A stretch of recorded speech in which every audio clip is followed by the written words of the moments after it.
Hello everybody and welcome back to Animated Talk with Kevin Hogan. Today we're going to be talking about Snoopy the Musical, which was a special that was released in 1988, and it was produced by the same people that always produced the Peanut specials, Bill Melendez, Lee Mendelson, and Charles Schulz. Now, this particular special was based upon the musical that had been popular in the 1980s. It was a follow-up musical to You're a Good Man, Charlie Brown, which is probably the more famous musical from the Peanuts. But just like that original musical that was made into a special with the animation and the typical Peanuts characters, you also had Snoopy the Musical. This comes from an era of this particular series, or series of specials, I should say, that I'm just not particularly fond of.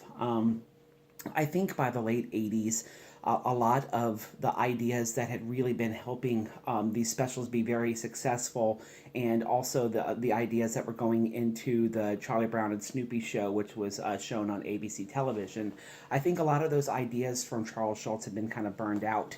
And so he started grasping at straws at this particular period when it came to coming up with new ideas. And I don't think the late 80s and the early 90s are a particularly great era for these particular specials. That's where you have a lot of kind of desperate things like this musical. You also have the cancer episode, which is pretty... I mean, not saying it's necessarily a bad one, but it's just kind of odd for the Peanuts, which is usually much more of a... psychologically interesting cartoon talking about adult ideas through the eyes of children. You used to start seeing them going for some of these bigger ideas.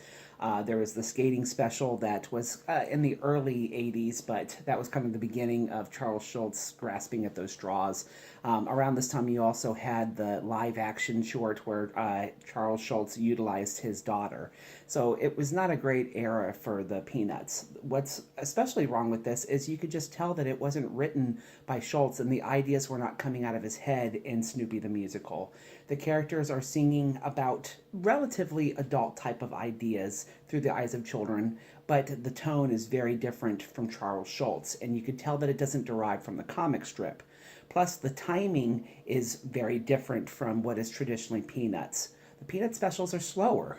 They are derived from a comic strip and have the pacing of a comic strip where there is a setup, then there is commentary, there's the punchline, and then you have the follow-up on the gag. That is pretty much right out of the comic strips, and it translated well into the specials and had its own feel.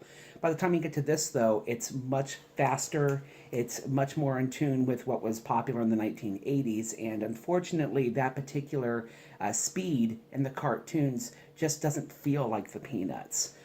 Also, the fact that you have Snoopy having a voice very much is understandable since this derived through a musical, and Snoopy needed to have a voice in the musical, but here it's just awkward. It takes away from his pantomime spirit, and there's just a lot of Snoopy sitting around with the voice talking in his head, and Snoopy not really doing much of anything, which is very different from the really wonderful way that Bill Melendez figured out Snoopy to have more of a rambunctious spirit in the earlier specials, and most of what became Snoopy was pantomime and his action. What he did, his smirks, those little vocal cues that he would make.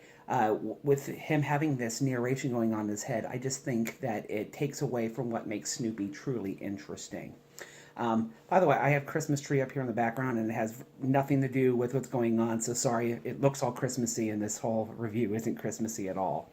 But so when it comes down to it, I think that this special is not really special at all. It's not a very interesting special, nor does it have much of a plot line to speak of, and so I don't think that it really stands up very well compared to the other Peanut specials. But if you like things that are different, and if you like looking at specials that kind of differ from what is the norm, I guess you could like this particular special for that purpose. But there's a reason why it hasn't really stood the test of time, and you don't see it shown on TV every year, because it just doesn't have a whole lot of staying power. Hopefully this review helps you to make some better decisions about what shows you're going to watch, what animation you're going to get into, and hopefully this will start your own animated discussion with your family and friends. Have a great day, everybody. Bye-bye.